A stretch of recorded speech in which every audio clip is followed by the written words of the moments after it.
নমস্কার, দেখছেন কলকাতা টিভি, সঙ্গে রয়েছে অনন্যা। শুরু করছি সংবাদ সারাদিন।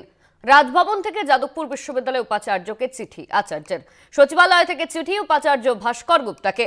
আজ বিশ্ববিদ্যালয়ে যে মিটিং ডেকেছে তা আইন মেনে হয়নি, অবৈধ মিটিং থেকে বিরত থাকতে বললেন আচার্য সিভি আনন্দ বোস। রাজভবন থেকে যাদবপুর বিশ্ববিদ্যালয়ের উপাচার্যকে চিঠি দেওয়া হলো।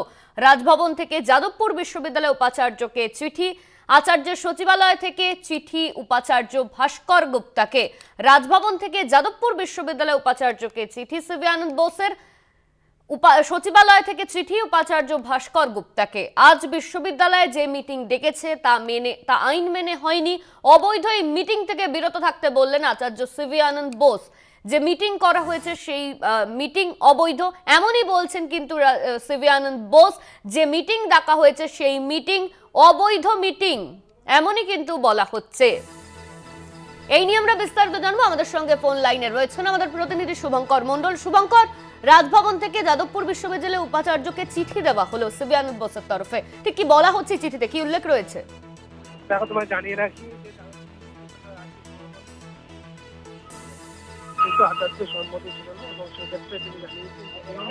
শুভঙ্কর, তোমার কথা স্পষ্ট নয়, তুমি যদি একটু স্থান পরিবর্তন করে কথা বলো।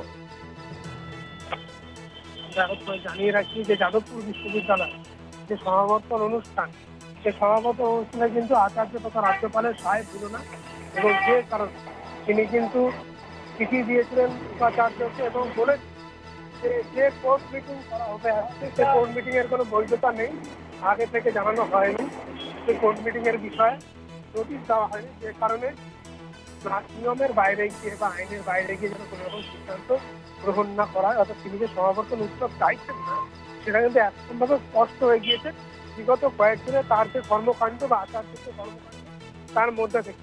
এবং তোমায় জানিয়ে রাখি যে শিক্ষামন্ত্রী কিন্তু আজ পাল্টা একটি এক্সট্যান্ডার্ড পোস্ট করেছে, যেখানে তিনি বলেছেন যাদবপুর বিশ্ববিদ্যালয়ের যে সমাবর্তন অনুষ্ঠান সেটি নিয়ম মেনেই হচ্ছে, নিয়ম বহির্ভূত কোনো কাজ হচ্ছে না। এবং বিগত বহু বছর ধরে 24শে ডিসেম্বরে যাদবপুর বিশ্ববিদ্যালয় সমাবর্তন হয়ে থাকে।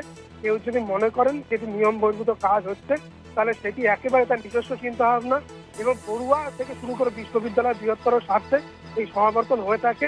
তাদেরকে এই সমাবর্তন থেকে বঞ্চিত করার কোনো অর্থ হয় না, স্পষ্ট করে কিন্তু শিক্ষামন্ত্রী তার এক্স হ্যান্ডেলে এই বিষয়টি পোস্ট করেছেন। এবং এই নিয়ে রীতিমতো দ্বন্দ্ব কিন্তু চলছে বিগত বেশ কয়েকদিন ধরে।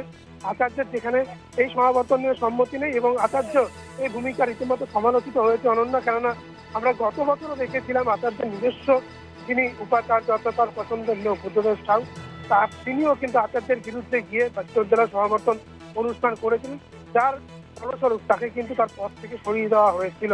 এবং সেই বিশ্ববিদ্যালয় ফের সমাবর্তন অনুষ্ঠান এবং প্রতি বছর এই সমাবর্তন অনুষ্ঠান 24শে ডিসেম্বর হয়ে থাকে, যেটি আজকে হবে। এবং তোমায় জানিয়ে রাখি সেই সমাবর্তনের বৈধতা নিয়েই কিন্তু আচার্য তথা রাজ্যপাল সিভি আনন্দ বোস প্রশ্ন তুলেছেন। ধন্যবাদ শুভঙ্কর, আমাদের সঙ্গে ফোন লাইনে ছিলেন আমাদের প্রতিনিধি শুভঙ্কর মণ্ডল।